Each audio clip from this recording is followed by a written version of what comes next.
The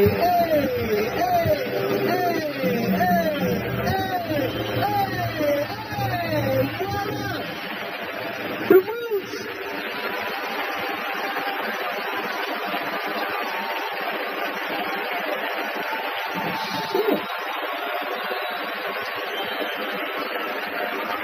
Listen, Eddie was supposed to host the Oscars and he changed his mind because, you know, he just do that type of shit. So before he changed his mind about this shit, because he was on his way out, you know what I'm talking about. He said, this shit is too weird. I don't like all this shit.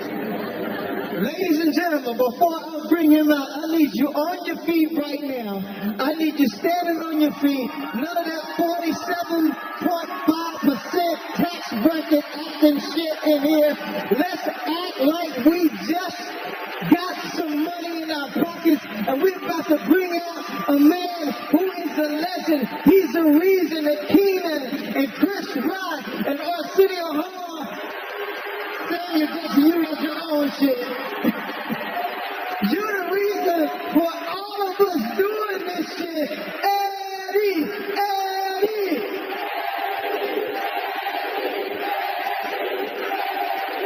Ladies and gentlemen, Eddie!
We got more show to do. Not one comedian can tell you that they didn't look at Eddie Murphy and want to be like him. Eddie Murphy did something that no other comedian did. Eddie Murphy told jokes so good, he started looking sexy. It was crazy. Eddie Murphy would tell jokes in that leather suit, that red leather. I even tried. I said, every time I did my show, I said, I got to have on some leather. Because Eddie Murphy wore some leather. And I remember back at that time, if you could do an Eddie Murphy impersonation, ladies loved that. So you can imagine all through the 80s when I would meet a girl and they say, do Eddie Murphy as I'm making love to her. And just as I was about to orgasm, I said,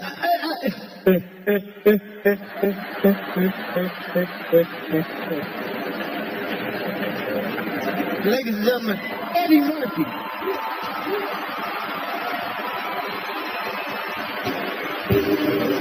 Ladies and gentlemen, Tracy Morgan.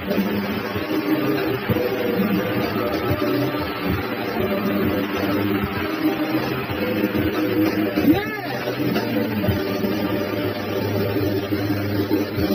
Lemonade, that cool, refreshing drink. I always wanted to say that. I'm here tonight to pay tribute to my comic hero, Eddie Murphy. Right there. He's the one that made me want to do comedy. But especially when he wore the red and white Pumas, you know? I've seen it. And he's the biggest and the brightest star Hollywood and comedy will ever know. A lot of us wouldn't be here without him. We all want to work with him, and we all wanted to be him. And you know that.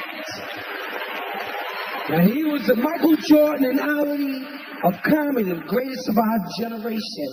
I mean that from my heart, dude. You know, you came on Saturday, was always one person in the house saying, he's on! And we was all there, one TV in the house. We was all there. You know, he's so bad. Eddie is so funny. He made the prettiest aunt in my family. He laughed so hard she farted. But those are the standards Ed Murph set. You know, if you're going to come correct. But I'll tell you what Eddie's real legacy is. He made comedy sexy. That's what I'm all about, sexy. You see this? I'm only going to give y'all 2 stretch marks. I don't want to make girls just laugh. I want to get them pregnant. Because you know I'm old school. I don't be pulling out. I'm like prison. When I come in, that's it. And I don't wear rubbers. If you ain't willing to die for it, you really didn't want it. I goes all out, my dude. That's my payoff. That's what it's all about. You matter of fact, he taught me fearlessness, so I'm going to let it hang out tonight. Stand shake. That's all right. Don't be ashamed because you want me, ladies. Before Eddie, young men like me, we had to choose between being sexy and being funny. But when Eddie came out with this fine-ass leather suit and delirious, that's when I realized, hey, I could be sexy and funny at the same time. Now I don't have to choose anymore. Now, some of y'all might think that this sexy leather suit in these day and age it looks crazy. But remember, back in 1983, it looked even crazier. So thank God that Eddie had the courage to let his sexy side out. Otherwise, I wouldn't be here right now. So I'm here tonight to give props to my man, my comedic idol, Eddie Murphy. The man who inspired me to become the hilarious, funny sex symbol that I am. I told you I patterned my life after you and Evil Knievel. With a touch of Bruce Lee in there. I also walked in his shoes at Saturday Night Live as a cast member. And I felt honored to walk the same hallways as Chris Rock and Eddie. And if it wasn't for those guys, man, they held the door open for me, so I love them very much, and they mean a lot to me. And I'm here to honor him tonight and pay tribute to Eddie's work on Saturday Night Live.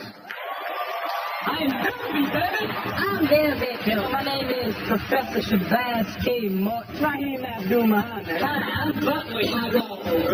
I'm Dion, and you're not. Ladies and gentlemen, hey!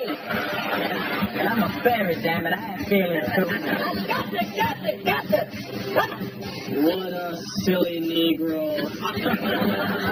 This is the comedy story, damn it. And the comedy does not say damn it. That's it for my new book entitled, I Wanna Be a Hoe. We interrupt our programming to bring you the following special report. Yes. Window, break your neck. Dead house, I start to wreck. Got no reason. What the heck? Cheer my landlord. Cheer my landlord.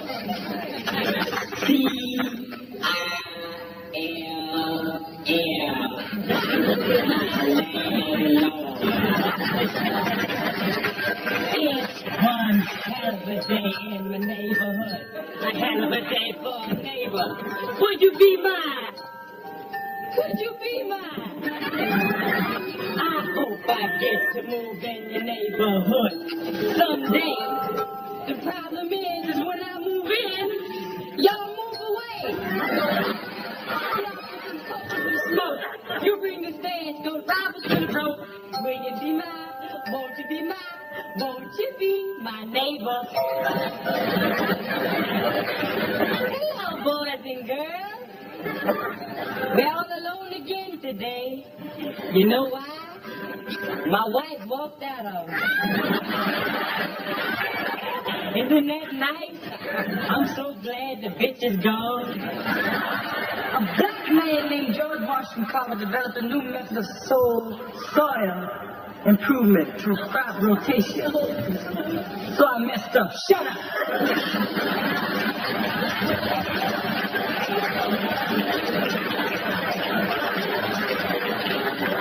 Stop talking before y'all make me smile.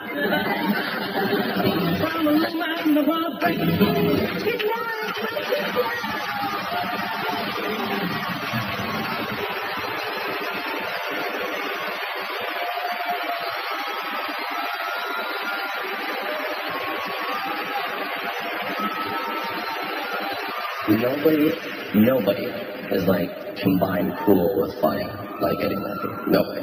He is part of the cast that I grew up on. Definitely beyond an influence and an inspiration. You're really going to ask me that question, like, what's his greatest moment and everything like that? They're all freaking great. Mr. Robinson's Neighborhood, I remember my parents laughing incredibly hard when he said, this is how I answer the door in my neighborhood. Who is it? Like that, and we lost it. And I watched everything. The Velvet Jones, you could be a high-paying hoe. I remember specifically when he did the thing about the peanut, and he screwed up, and he went, so I screwed up, shut up! And it just made you love him, because you were just like, no, I'm the shit. I have an 8x10 somewhere, I think in my folks' place, that is supposedly signed by him, and it just said, Jason, be free, Eddie Murphy. I already was free, but it certainly drove the point home. I walk past his picture every day, and I see it. He got a fro, and you see the gap. And it also looks like he's having a lot of fun. Hold on a second here. It's my cell phone.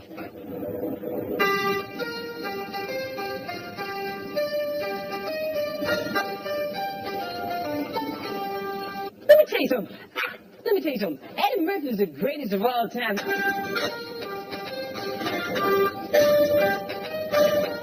Texas shot. He's funnier than us. He's cooler than any of us. He's got more money than any of us. Eddie Murpy, One Night Only is brought to you by the all-new Dodge Dodge. New Rule, Quiznos, Milk Steve, Pep Boys. Pep Boys does everything for less. Visit PepBoys.com. And Crown Royal Black, bold as bourbon, smooth as Crown. Please drink responsibly. Please welcome Charlie Murphy.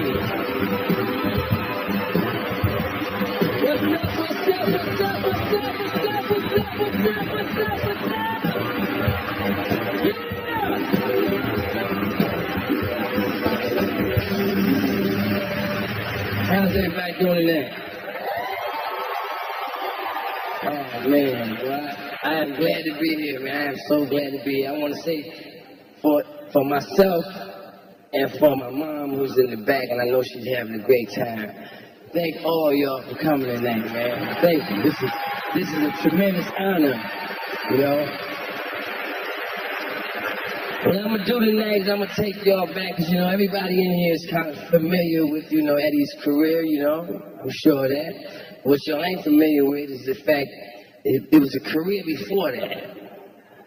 The Eddie Murphy as a kid, the Eddie Murphy, the brother. Because people ask me all the time, what was it like growing up with Eddie Murphy? And I always say, just like it was growing up with your brother. But that's not the truth. See, it was different.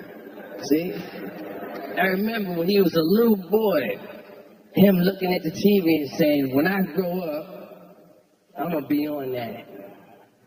And when he said he was going to be on that, there wasn't nobody black at the moment on television.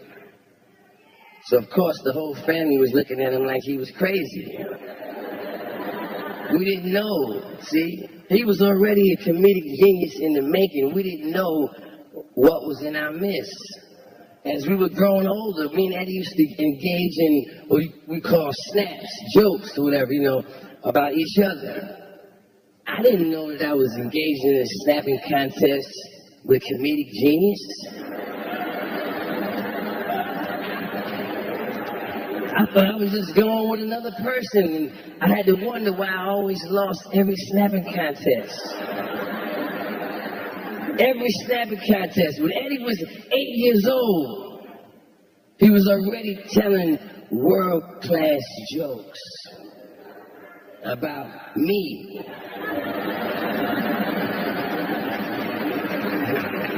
We have a little rivalry.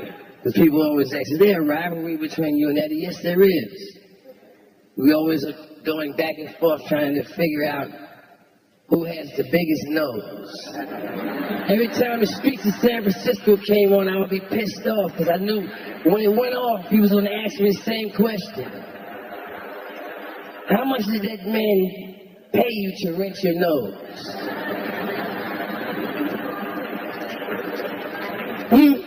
When he was 9 years old, we got into a snapping contest. And I'll never forget, he told me, my nose looks like an upside down Black Power symbol.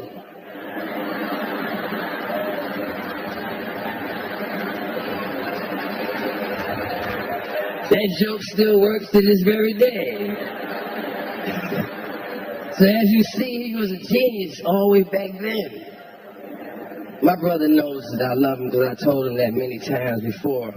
But my problem has been, you know, because of the man he's become, I never felt that I was able to say it quite loud enough. So I want all of y'all to help me right now. I want all of y'all to stand up.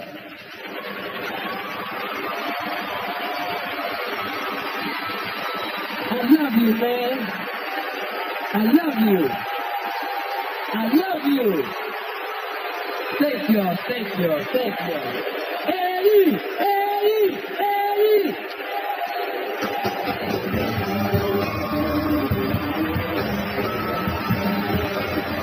Ladies and gentlemen, Adam Sandler.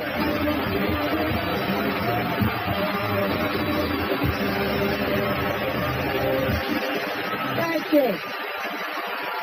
Thank you so much. Thanks a lot. So happy to be here to talk about the great Eddie. Sorry about the way I'm dressed. I really am. I was going to wear a suit, but Tracy took it. So, that bastard. Okay, I'm going to read it from here, all right? I wrote this. Okay, here we go. I'm a little shaky. I'm nervous, Eddie. I love you. Now, here we go. I am Adam Sandler. I'm here to talk about one of the most legendary stand-up specials of all time, Eddie Murphy's Delirious. Yeah, baby. In 1983, when Delirious first came out on HBO, I was a sophomore in high school. I couldn't believe how funny, cool, and badass one man could be on stage. And as I watched, I said to my father, I want to be that guy when I grow up. My father said, you can't, you're not black. My mother said to my father, as far as you know. Then she winked at me. The jokes and the funny stories from Delirious took the world by storm. The next day, you could not walk down the halls of my high school without hearing Goody Goo Goo, Lemonade. Now that's a fire.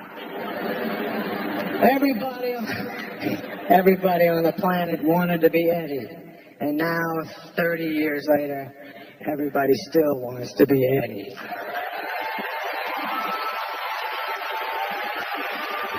He's funnier than us. He's cooler than any of us. He's got more money than any of us. And he's got a bigger, well, Arsenio has a bigger dick than any of us, but he still got to walk around with those BT fingers. You heard me, Arsenio.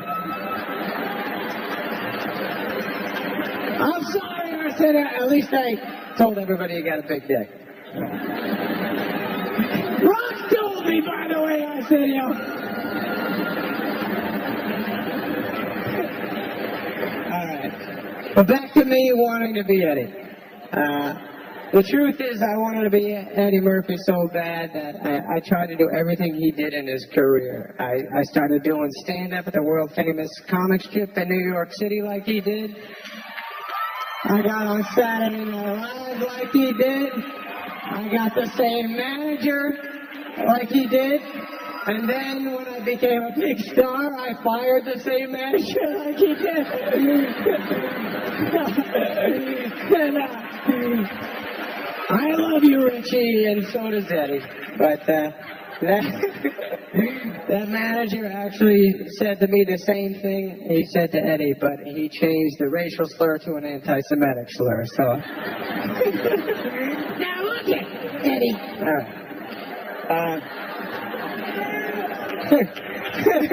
Delirious changed comedy forever, and with it, Eddie, most importantly, broke down a giant wall and taught so many comedians in this room tonight. But I watched it this week. It's insane how great it is. And just sit back and enjoy this. This is the best. All right, right on. Way to go, Eddie. Thanks for everything, man. Eddie did it such a way. He broke a lot of rules. That was rock star comedy. I've never seen that like it since the day. Lord, my friend, how would you like to me up the ass? I know you want to me know it. And you know that I know that you know that I know that you want to and I want to bend over. And when I do, start.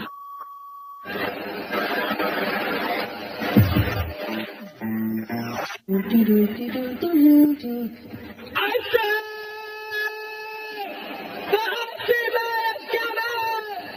the ice cream man, the head is, I want this over here, and a toast on by my father, and give me this ice over here, and vanilla cone. Thank you, ice cream man. Thank you, ice cream man. Thank you. And you get your ice cream. I get my ice cream. I remember I get my ice cream, and I didn't eat it. I sang for a little while. I have some ice cream.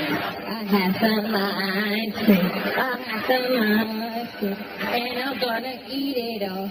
I'm gonna eat it all.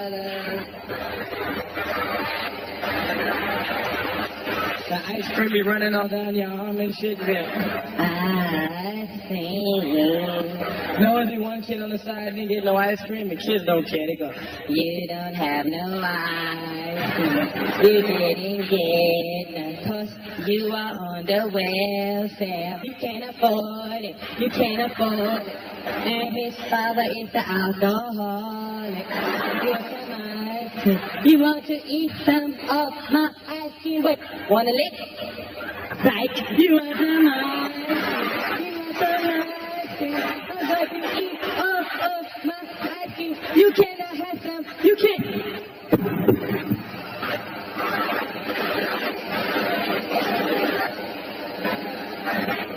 You got your ice cream.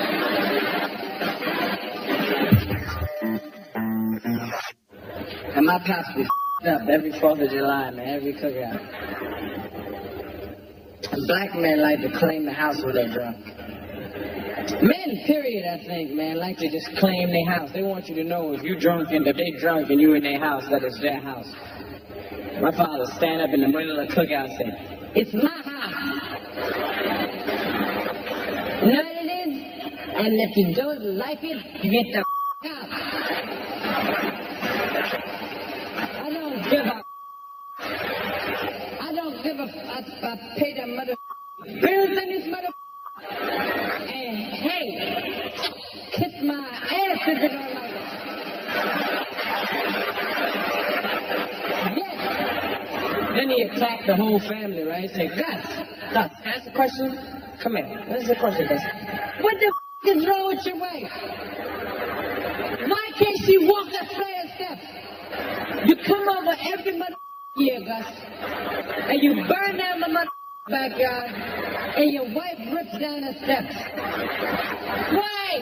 I work hard to get my place beautiful. Look at the mother steps there. Up, Gus. Why can't she walk a step? You know why your wife can't walk a step? Because she's a fat, hairy bitch. That's why. But you know what it is, Gus? I figured out about your wife. And I'm going to say it, and my wife, I'll give what my wife said she can shut the up. I'm going to tell you something. I figured out about your wife. I know where you met your wife. You told me you met your wife 15 years ago on a camping trip, and that your wife was Puerto Rican? Your wife ain't no mother Puerto Rican. I thought she was when I first met her, Gus. Because I walk up, I said, hello, it's good to meet you. My name is Vernon. And she said, hello, I'm Bunny. Goonie Google. What the does Goonie Google mean? I don't know what the that shit is to this day. I thought I'd learned some new Spanish shit. I went up to my friend, hey, Sanchez, Goonie Google. And Sanchez said, get the out of here. So I was walking around for years confused, and I finally figured out about your wife, where you met your wife. You didn't meet your mother wife on no camping trip. Your wife's a Bigfoot, isn't she, Gus? Your wife is a Bigfoot, isn't she? That's why the bitch mustache is so mother thick. But you shaved the bitch down and taught her to speak. I know a mother Bigfoot when I see one. Don't bring a Bigfoot in my home, Gus, with my children. The bitch can't talk, she can't walk a flight of steps. She's not trained well, Gus. She cannot walk steps. I bet she climbed the out of a tree, though, don't she, Gus?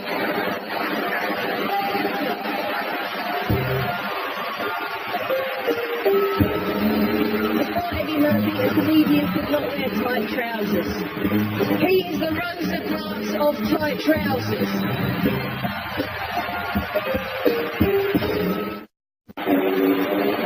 And now, Samuel L. Jackson.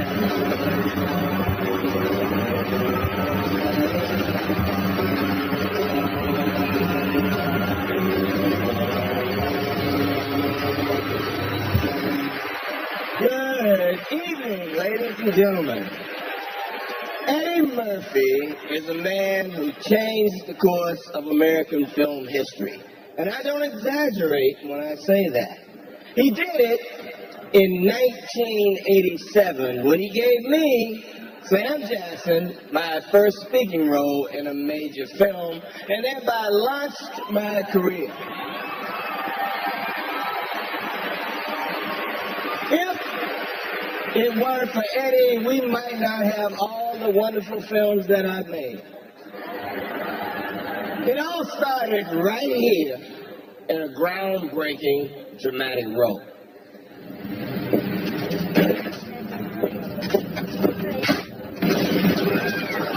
Everybody shut up and do what I say.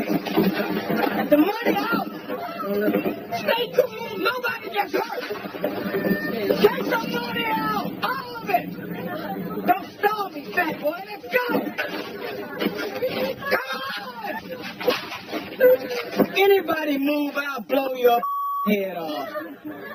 Be cool. Come on. Stop stalling. Come on. Don't stall me. All of it. Excuse me for a moment.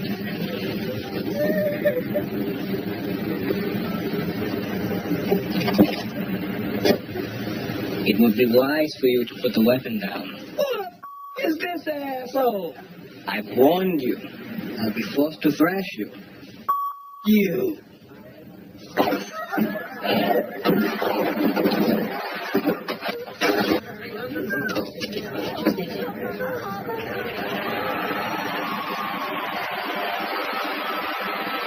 I wish I could tell you some funny story about how I was first introduced to Eddie and the Coming to America set, but actually, I never was. He walked by me like several times and never said shit. Except when he was thumping my ass with that broom handle in front of the camera. And I've always hoped that he would get cast in a Star Wars film so I could pay him back with a lightsaber.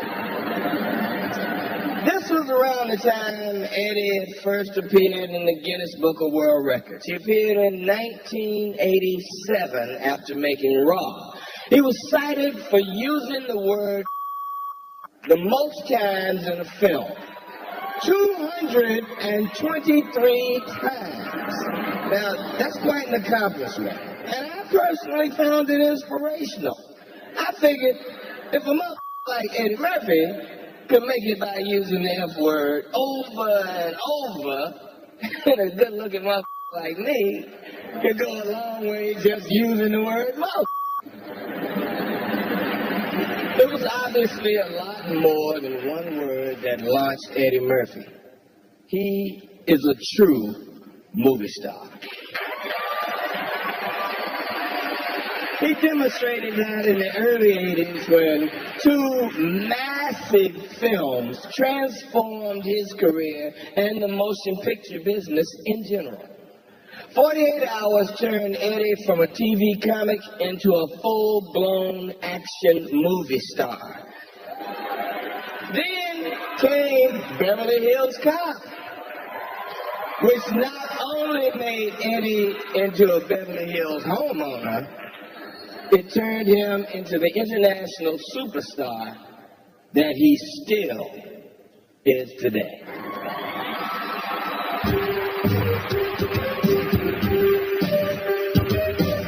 Don't you think I know that if I was some hotshot from out of town that pulled inside here, I'd be the first one to get a room and I'd be upstairs relaxing right now. That's in town to do an exclusive interview with Michael Jackson. I was going to call the article, Michael Jackson is sitting on top of the world, but now I think I might as well just call it, Michael Jackson can sit on top of the world, just as long as he doesn't sit in the Beverly Palm Hotel, because there's no niggas allowed in there.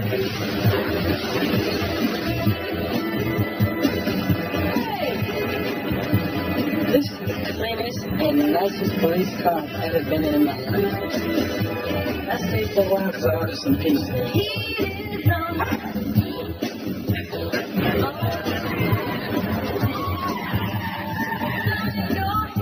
You put this in a good spot, all the shit to my pocket.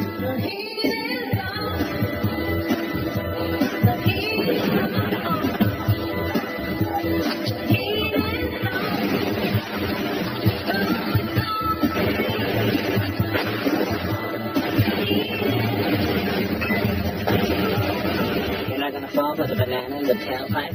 You should be more natural, brother. Look, man, I ain't falling for no banana in my tailpipe. You're a natural product.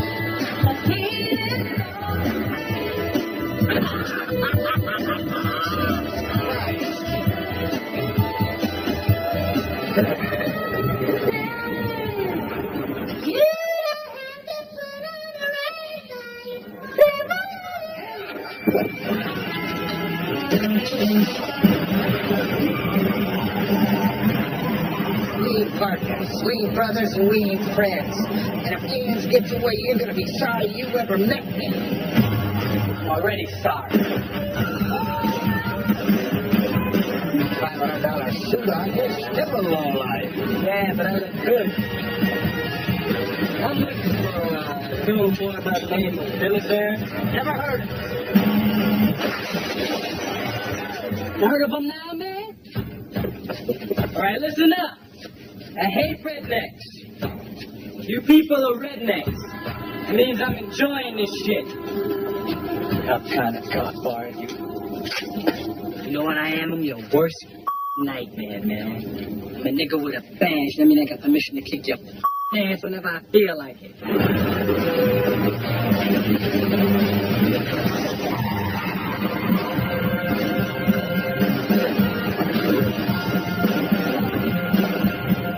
Luther, I'm sorry about the door, man. That hurt. It looked real painful when you slammed into it.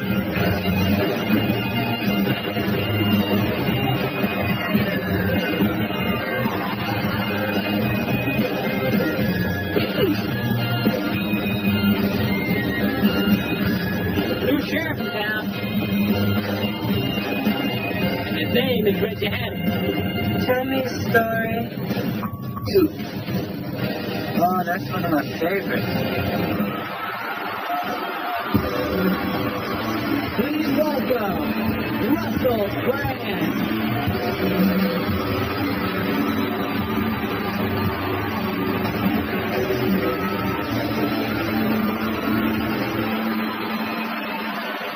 Good evening, everybody.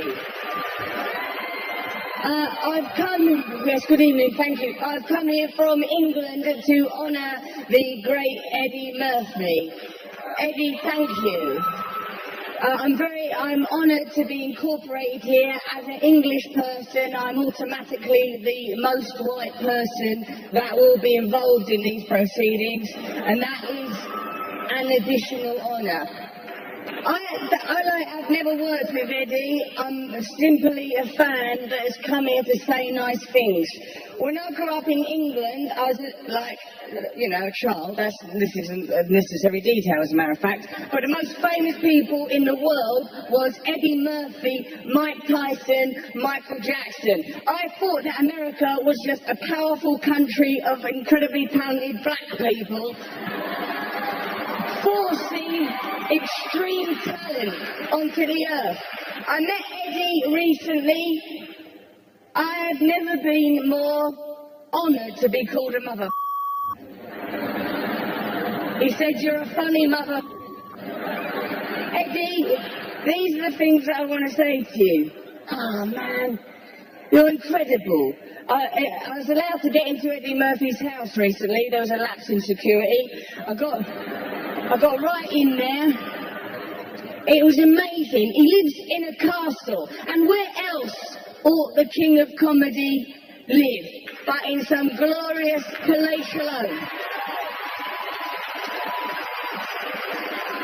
He had bowling alleys in his basement.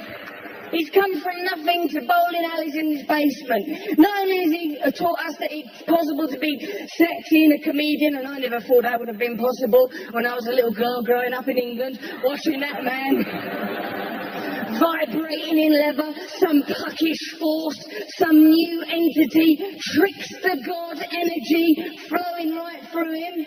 He made it possible. This is unthinkable now in our enlightened times, but before Eddie Murphy, a comedian could not wear tight trousers. He is the Rosa Parks of tight trousers.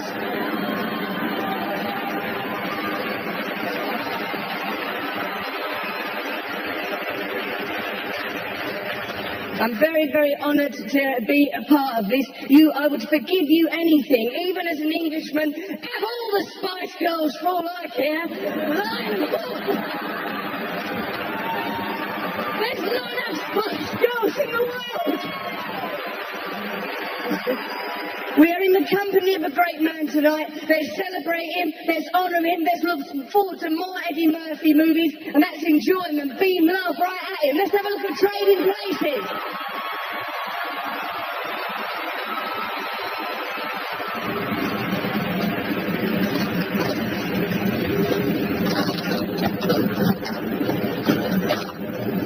Who's that? Who's that? What you want?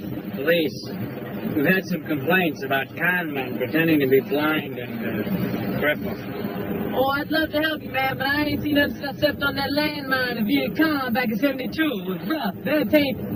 You were in so were we. Where? I was in Sang Bang, Yangon, I was all over that place, basically, a lot of places. What unit were you in?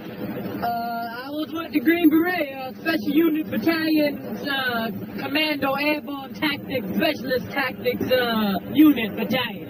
Yeah, it was real hush-hush. I was Agent Orange, that was my name, Agent Orange, Special Agent Orange, that was me. Airborne, huh?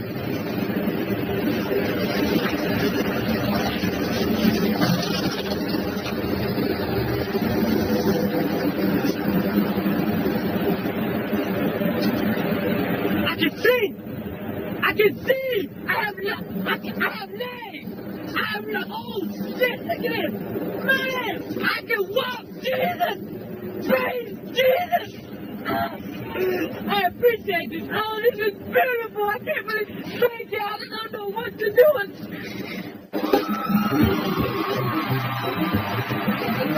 In about 3 weeks in, white girl. Crown Royal Block congratulates Eddie Murphy and celebrates his groundbreaking comedy career. Eddie Murphy, One Night Only, is brought to you by Crown Royal Black. Boldest bourbon, smoothest crown. Please drink responsibly.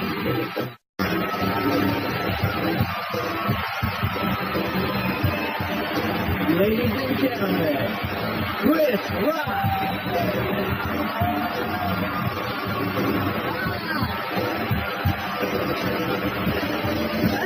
Yes, ladies and gentlemen. We're all gathered here tonight to honor the great Eddie Murphy. I'm one of the many comedians out here. Me, Martin Lawrence, Chris Tucker, Dave Chappelle, who has been called the next Eddie Murphy. And we're not the next Eddie Murphy. I want to say there's a lot of cool people here. I see Judge Reinhold in the house. That's right. That's the Beverly Hills Cop table. The Pluto Nash table's way up there. Them niggas didn't even get in tonight. Nah.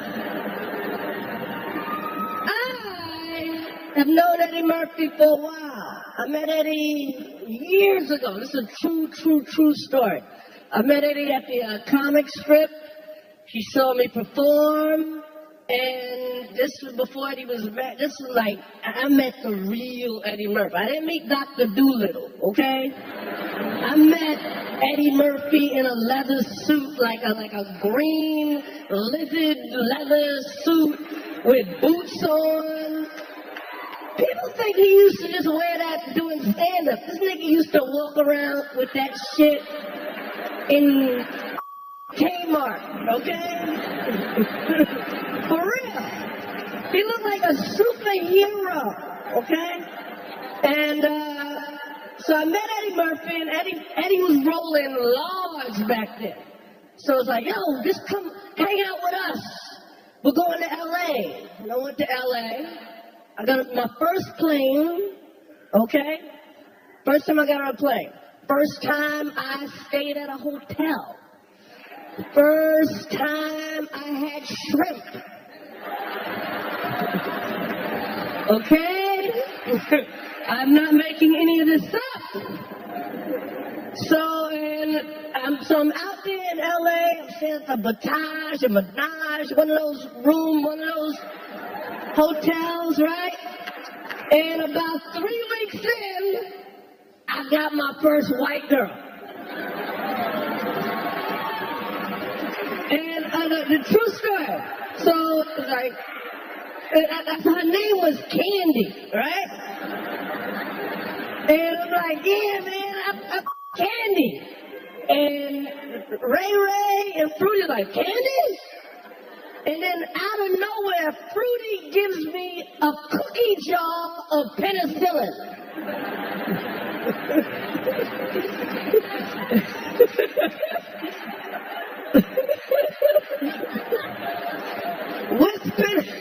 This is before he eats anything. That's how they was rolling. Cookie jar of penicillin. So, yes. Anyway, years later, I have my own career, and I'm on Saturday Night Live. And they hired me. They hired me thinking, you know, oh, the next Eddie. Boy, were they disappointed. But one day Eddie comes to visit me. This is so embarrassing. He comes to visit, like, I didn't know he was showing up, and he shows up. And not just to visit me, but visit the show. And he comes by my office, and I still had my Eddie Murphy poster up in the office. And Eddie's in my office wearing the suit from the same suit from the poster. So how gangster could I be? All right, I'm going to introduce this clip. We're going to have to watch Eddie Murphy, the great Eddie Murpy from Saturday Night Live. I'm going to walk up.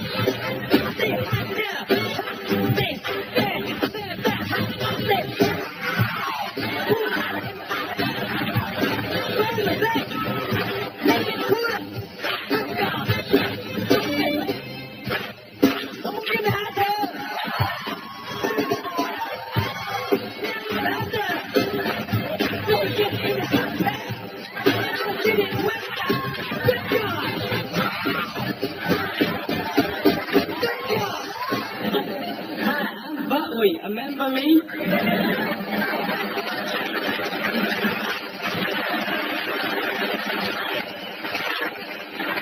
And I have compiled for you in your listening pleasure some of my favorite songs. And all here on this unspectacular offer. But we take a whiskey.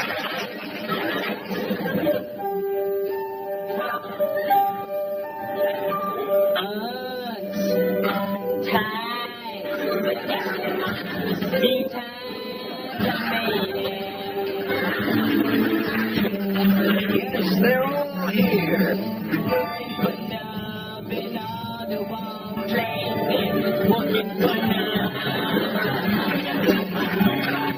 Once Buckwheat sings a song, it's eternally his. It dies, dead it died, but dead on the died,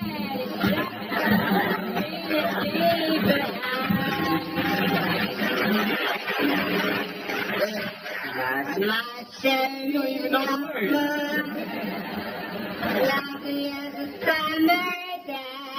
Listen to me, listen. My shady more distant as the Milky Way.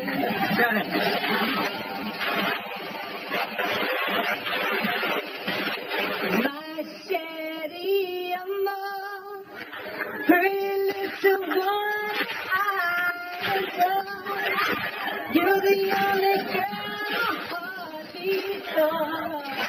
How do you work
I want to say this to you, Eddie, sincerely. You know, what I always liked about your humor is that not only was it funny, but even the person that you were talking about could laugh about it too. To me, that's real humor. I just congratulate you tonight, and I too have watched some of your movies. And the one that a lot of them I really enjoyed, but the one I liked was Coming to America. But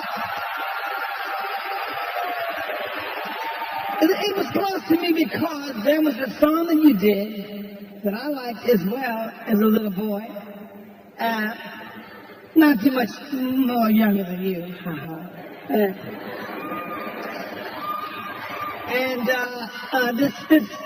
This here, I'm still gonna have to put attention to how fast you Now, this is a song I like we did this, okay? So get it right. Someone to care. Someone to care.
Where you going, man? Where you going?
That's why we gotta stick together. You gotta let me stay, please, please. Okay. We'll try tonight only. What do you do? Now this is gonna be fun. We can stay up late swapping manly stories, and in the morning, I'm making waffles. CEO of DreamWorks Animation, Jeffrey Katzenberg.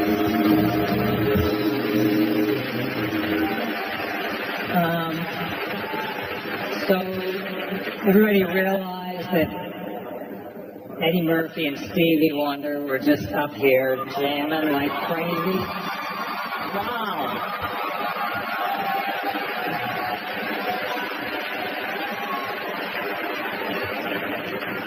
And I have to follow that shit? What is up with this?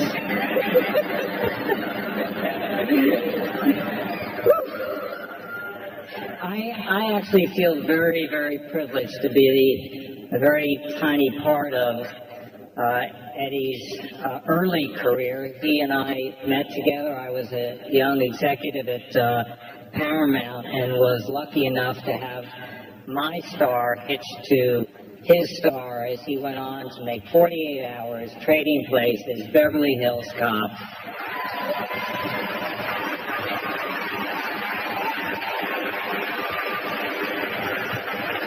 So when Shrek came along and I heard about this character Donkey, I knew we just had to get Eddie. So think about this. I had to call Eddie up and say to him, got a great opportunity for us together, Eddie. I'd like you to play a fast-talking, music-crooning, crazy-making, talking donkey. It'll be a great career move for you. Shrek went on to become the biggest animated movie of 2001, the first animated movie ever to win an Academy Award. And as for Donkey, he joined the incredible pantheon of absolutely unforgettable Eddie Murphy characters. Let's take a look at Eddie Murphy, Donkey, and Shrek. What's up, everybody? Donkey! It's gonna be fun. We can stay up late, swapping manly stories in the morning. I'm making waffles. Oh, Shrek, did you do that? There's no way to behave in front of a princess. Thanks. He's as nasty as you are. You love this woman, don't you? Yes. You want to hold her? Yes. Please. Yes. And you got to that try a little tenderness. I know you probably hear this all the time from your food, but you must bleach your something, because that is one dazzling smile you got there. Look, a little kind. Look out, Chef. You got a piece. I'm obliged to accompany you until you have saved your life, and you have spared mine. I'm sorry, the position of annoying talking animal has already been taken. Please take my fake lance and send my hooks to my mouth. Oh. Hey, what's that? That's that.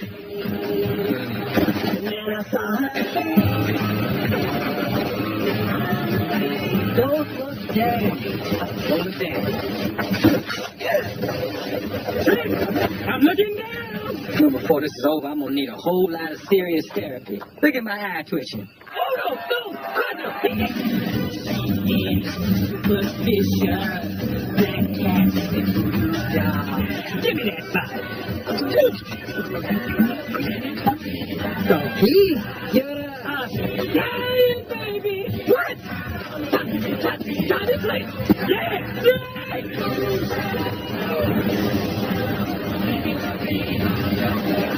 I'm a skunky on the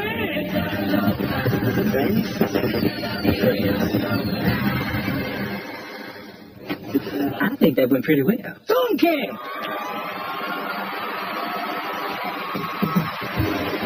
Ladies and gentlemen, Keenan Ivory Wayans.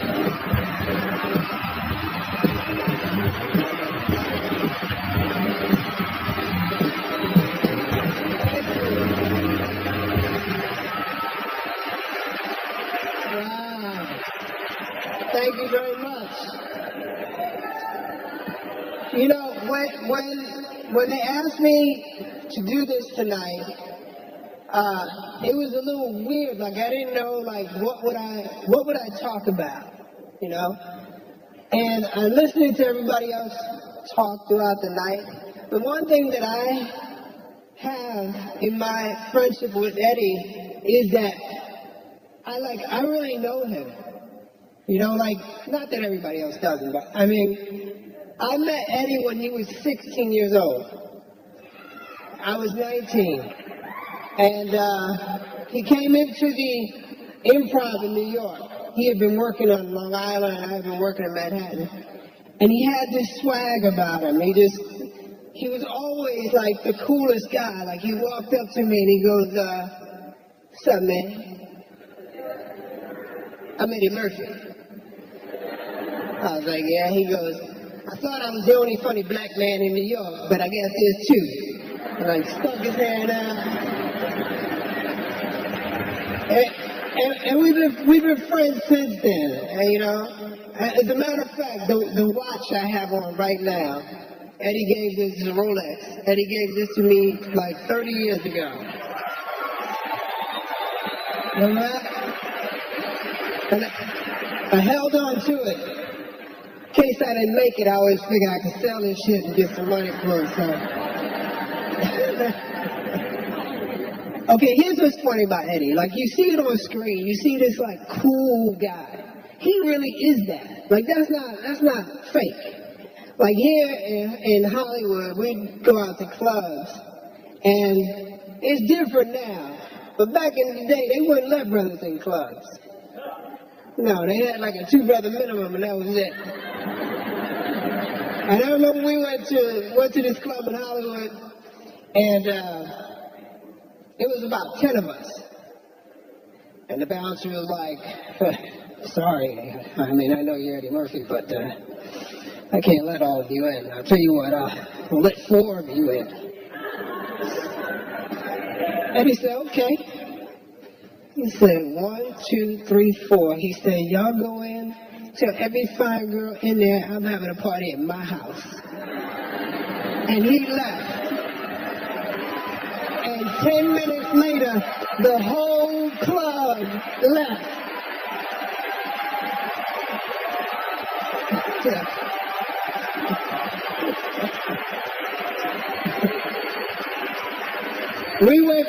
We went back the next week, and there was 20 of us.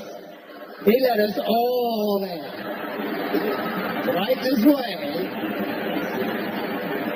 Eddie had a generosity about him, not just to me, but all the people around him, his family, all of his friends. He looked out. And as a friend, I've been truly blessed to know him and to be a part of all of his success. It's funny, when you are somebody's friend, you're so busy living life, you don't get to observe it. And that's the beauty of tonight. It's like, this is one of the first times I sit back and I go, wow, my friend did all of that. You know what I mean? And I was there. You know, I was right there watching it happen. You know? So I just want to say how much I love you, appreciate you as a talent, as a man, but more than anything, as a friend.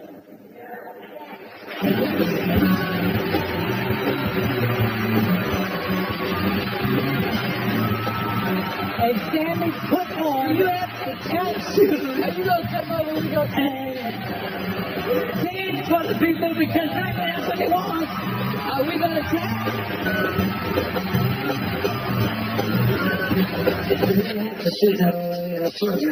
Figured she was trying to kill me. She wasn't trying to kill you. She was just trying to screw you. That's bullshit. The bitch pulled a razor out and was going to cut me with it. I usually kill somebody over some shit like that. I didn't want to talk about it no more. Flip your ass. You man.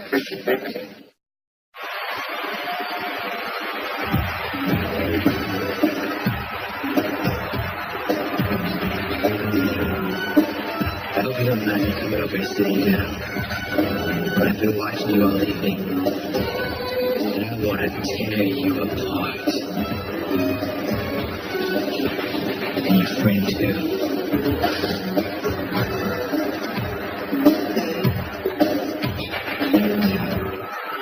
Please welcome Arsenio Hall.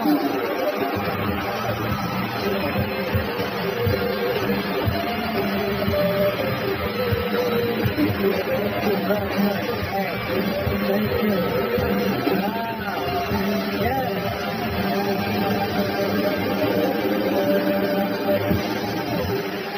Yes. I know you. You're the man. So much great material, right? Well, what can I say that hasn't been said already? Probably nothing, so I'd like to talk about my penis for the next 5 minutes.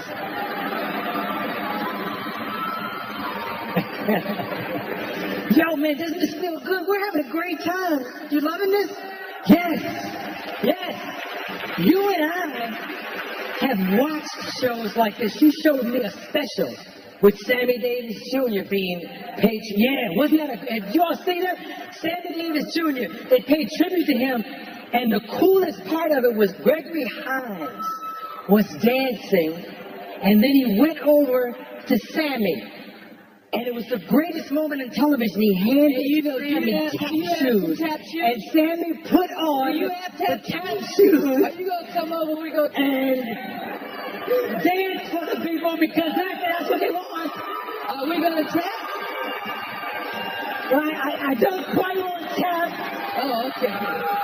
But I know they would love for you to grab a mic and do what you do, or come and do stand-up, like spontaneously, just do an hour of stand-up, just talk everything, That would be safe. It's so, Wait, he got something else to say. Wait, that's the obvious choice. Wait, I'm sorry. That's the obvious choice. Now look.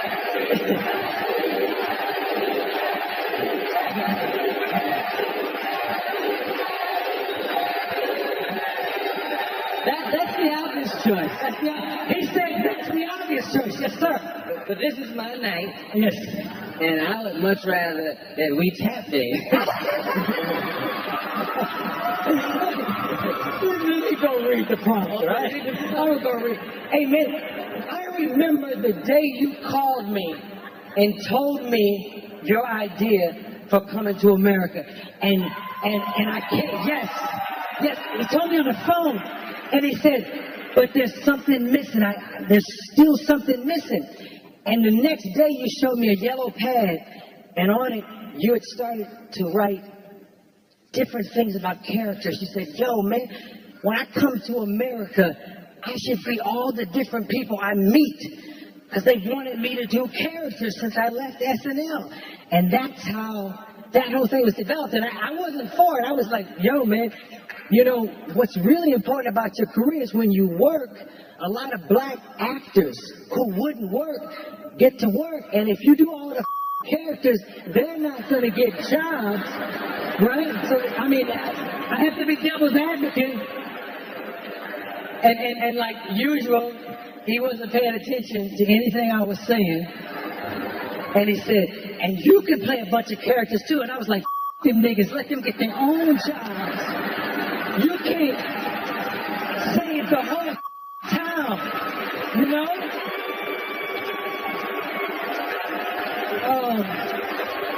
Let's do this and be everyone in America. Yes, indeed. The truth is, no one plays multiple characters better than Eddie Murphy.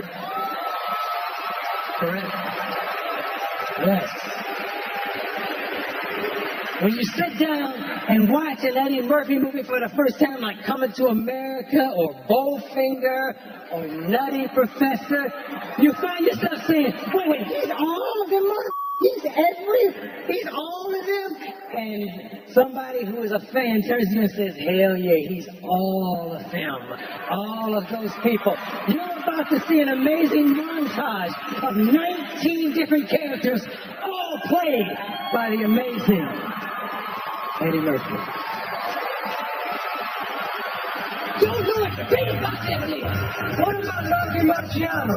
There they go. Every time I start talking about boxing, a white man got to pull Rocky Marciano out there. You did your horse's ass. You and you. Who's this? Oh, Miss Birdie, you and Sherman have relations. No, Grandma. It's not like that, Rich McCauley. Me and Grandpa was kind of late. Next thing you know, he's on top of me in the shed, pumping and sweating.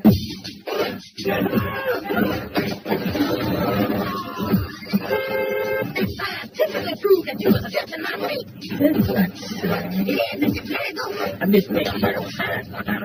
Would you be willing to show your naked rear end in a movie?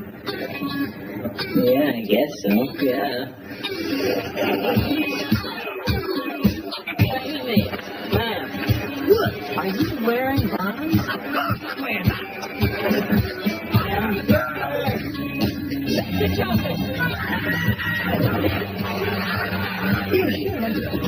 I think I do remember hearing something on TV about colon cleanse. They say everyone should have one. You want your colon clean? Right, I'm gonna clean mine.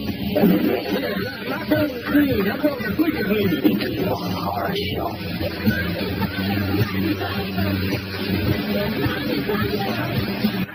Awesome. And cut.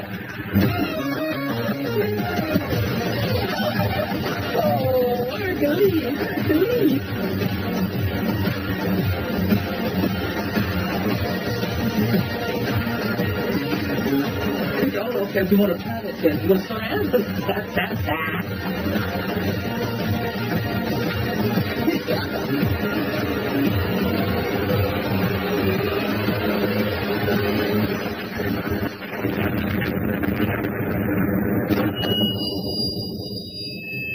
That's doing good. Good and terrible. Wow. The LeBron James of comedy.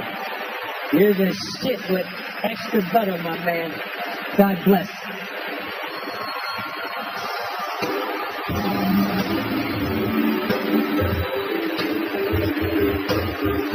And once I seen him, I said, oh, shit. I got work to do. Eddie Murphy, One Night Only is brought to you by Crown Royal Glass. Boldest bourbon, smoothest crown. Please drink responsibly. Quiznos, Toasty, and the all-new Dodge Dart. Dodge, new rules.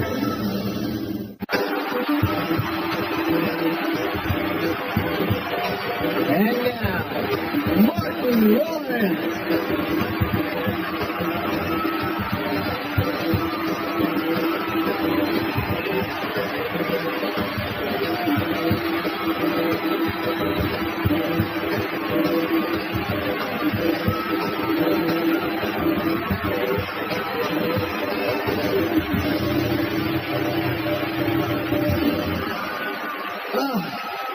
Hello, how are y'all? How are you doing?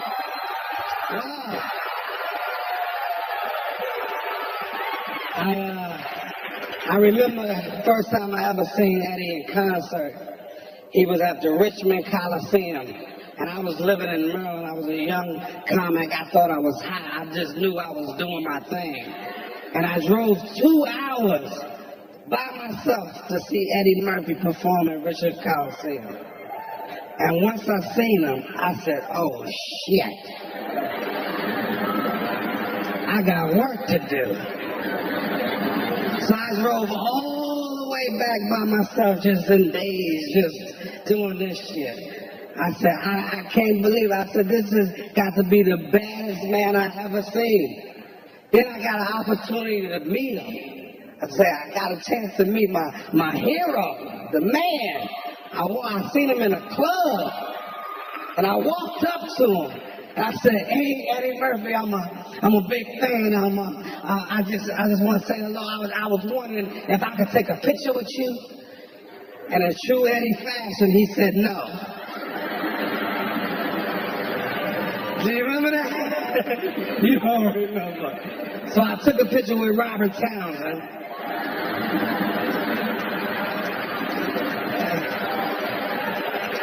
And, what else, man? Raw. What can I say, man? Raw, one of the best concert films ever. The highest grossing concert film of all time. It inspired me, made me want to do concerts like Eddie. If you notice in my concerts, I wear the leather suits and shit. But Eddie's was a little tighter and shit. His was hug his nuts and shit. All that. Mine was a little looser. But let's check out the clip of Raw. Check it out.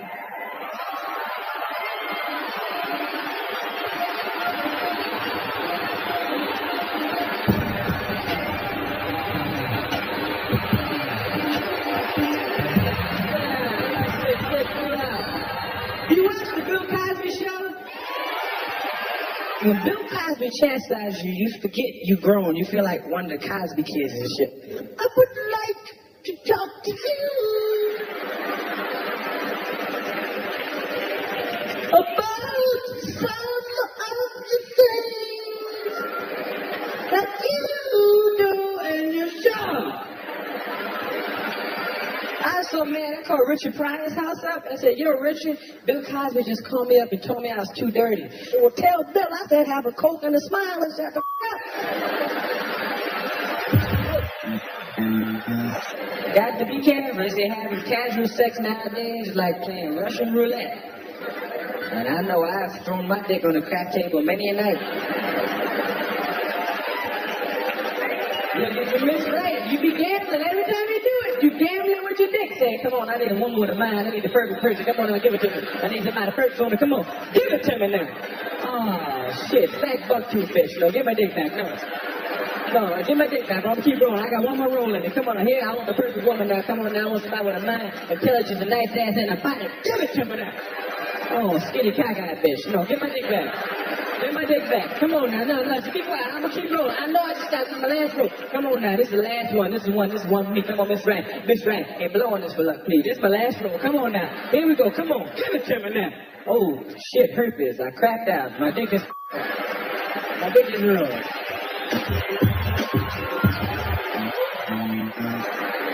I said, where you going? You don't own me. You my woman, ain't you? I don't see no rings on these fingers. Are you gonna put a ring on this finger? Well, well, then you don't own me in, okay? First of all, let me tell you, I don't give a who you are, what you have, okay? You got a whole lot of nerve to start and ask me where I'm going. I come and go about things. I don't ask my father. I ain't gonna ask no man either. Hey, no man gonna tell me where I go. I come and go. You got a whole lot of motherfuckers. Who the hell do you think you are anyway? Come and ask me where I'm going. Nobody owns me. I own myself. I'm my own person. And we hear all that shit. Okay. Well, where you gonna be? I'ma be where I'm at. You don't own me. You don't. You don't own your woman. Wait till you gonna put a ring on my finger. That shuts you right up. You say, okay, but you don't. I know you spend a lot of your money on your woman, and I know you go to the movies, and you go to get the ice cream and the candy and the flowers and the anklets and the bracelets and to help her get some clothes, and you spend all your money on shit you would never spend it on, but you don't own her. Just theoretically, that pussy's on lease. And you're leasing the pussy with an option to buy.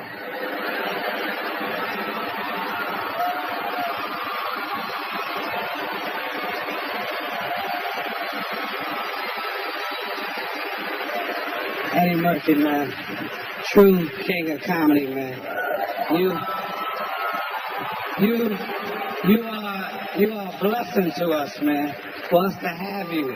And just to, have this time to let you know. And for me to be a part of it, to honor you, you more than deserve it. It's well overdue. And I told you when we were doing life together, I said, hey, you got a friend for life. And I mean that, and I love you, my brother.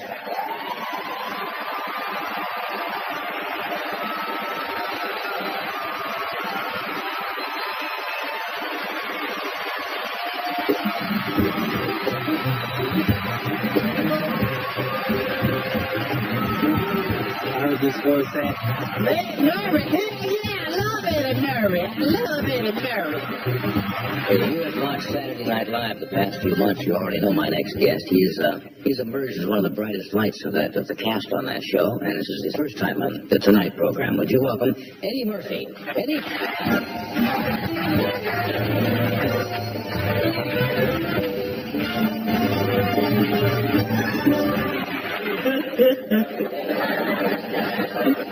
I'm gonna quit show business.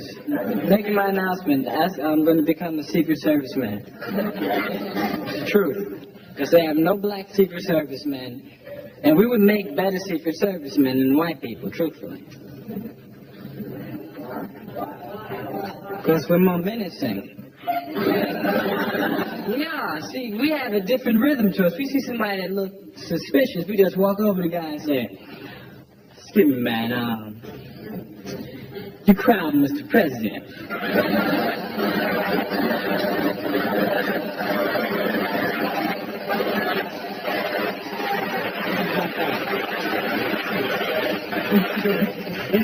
Then I'm going to run for president, because we haven't had any black presidents lately either, have we?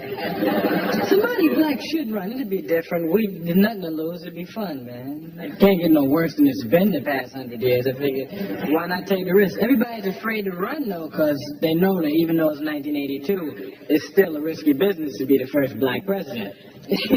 You have to give speeches like this. My fellow Americans, get together and join hands and watch these people over here. Please welcome Tyler Terry.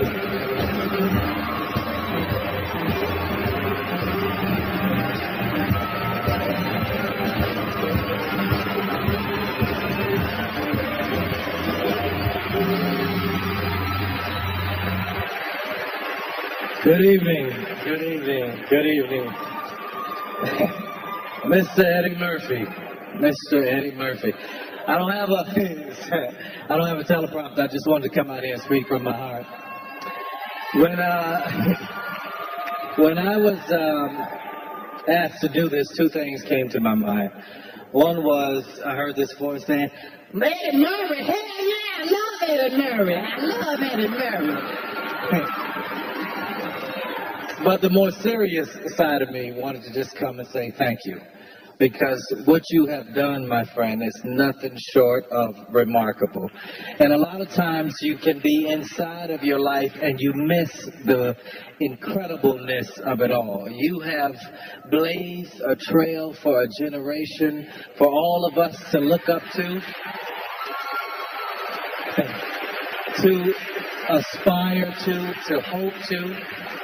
I look at you, man, when I saw you do all of those different characters, I didn't even know that was possible. And I tried my best, but I'll never be as good as you are at what you do. You are brilliant, my friend. Brilliant. It is, as I look at your mother and your family, it is my prayer and my hope for you that all the laughter and the joy that you brought to everybody in the world, that it comes back to you and your family a millionfold. You 100% deserve it. You are one of the biggest stars in the world. You are a comedic genius. And listen, he's a virtuoso. So what happens is, if he wants to switch it up, he does. So you're watching him and all his comedy, you're enjoying yourself, but then he'll switch it up and he'll do something like play James Thunder Early in Dreamgirls. And now, Let's go get this money now. You can make your way to the top, right down. Try that part right here, baby. Make your way to the top.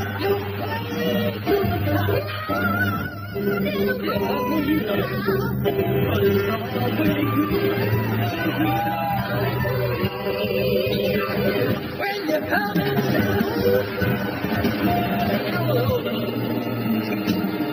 Hey, Curtis, this is supposed to be your night, right? Let's have some happy times, right? what the hell's he doing? 1, 2, 3, hit me. Pop it out of me. Yeah, bass man. Come on up. 1, 2, 3. Ladies, thank you so much. Come at your feet, baby. Exactly what would you like Jimmy to do for you, baby? I want you to lay off the woman that you work with. You got time to go out and find them. I'm always working, baby.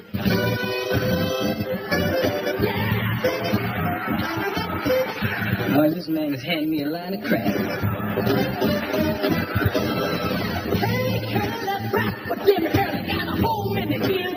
Brother City spin. House with the blue. Got lots of friends. Jimmy won't know. Jimmy won't know. Jimmy won't. Jimmy won't. Jimmy won't. Who was the first one to wear shiny clothes? Little Richard. That was me, baby. I started that. You remember that burgundy jacket I had with the boat lightning on the back? Lightning was in glitter. Can't do cold. What I can do, baby, is show my soul. Jimmy got soul. Jimmy got soul. Jimmy got soul.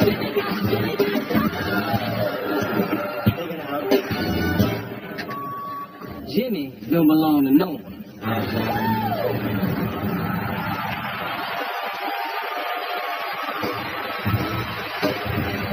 Please welcome Brett Ratner.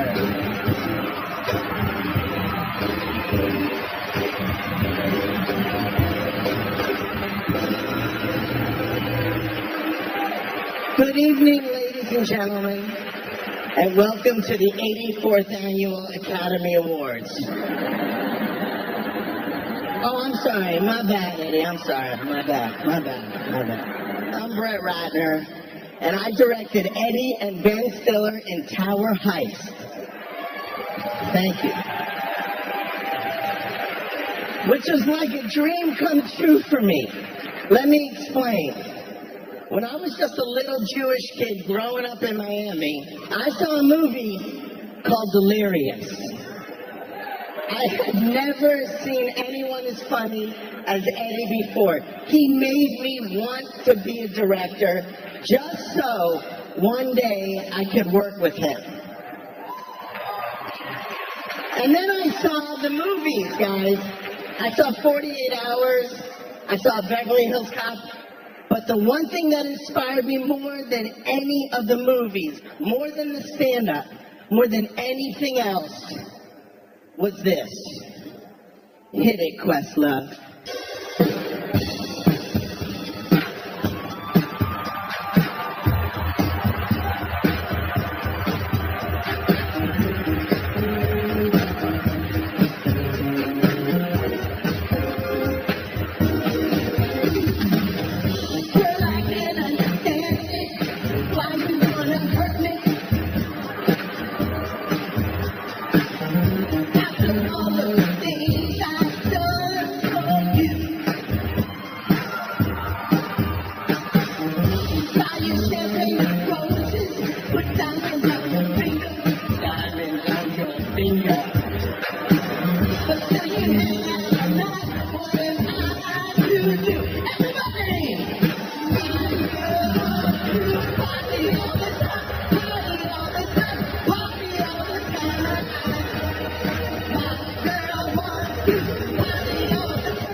have ever seen.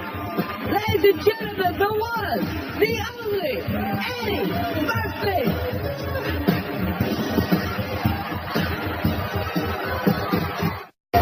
All right.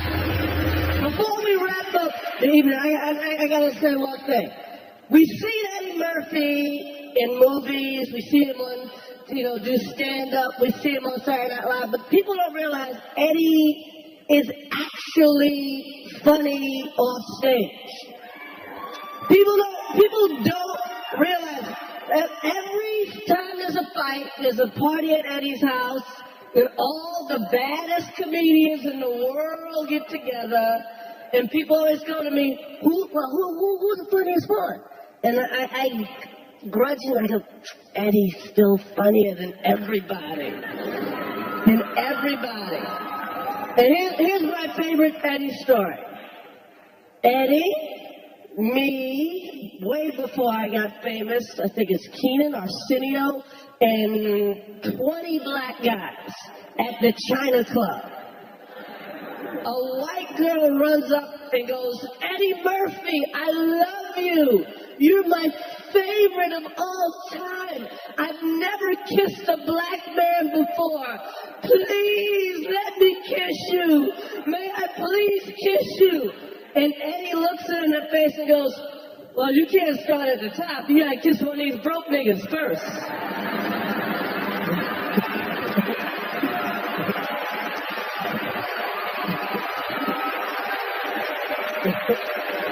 Right?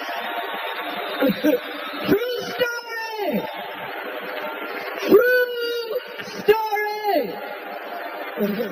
But y'all don't want to hear no more from me. The best that this man right now, people go, if it wasn't for Eddie Murphy, I would work at UPS.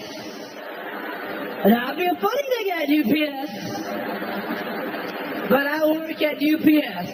But ladies and gentlemen, allow me the pleasure to bring to the stage the greatest comedian I have ever seen. Ladies and gentlemen, the one, the only, Eddie Murphy.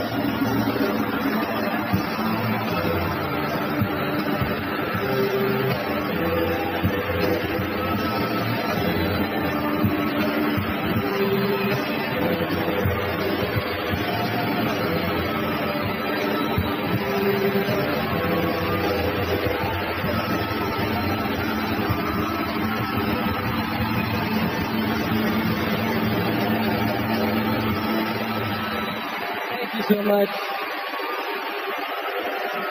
Thank you.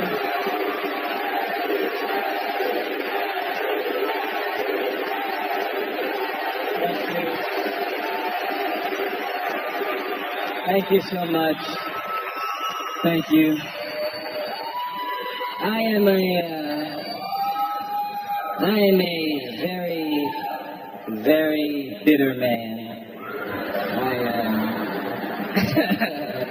No, and to touch me is really a hard thing to do. I don't get touched easily, and I'm really touched by this everybody coming out and being so nice to me, and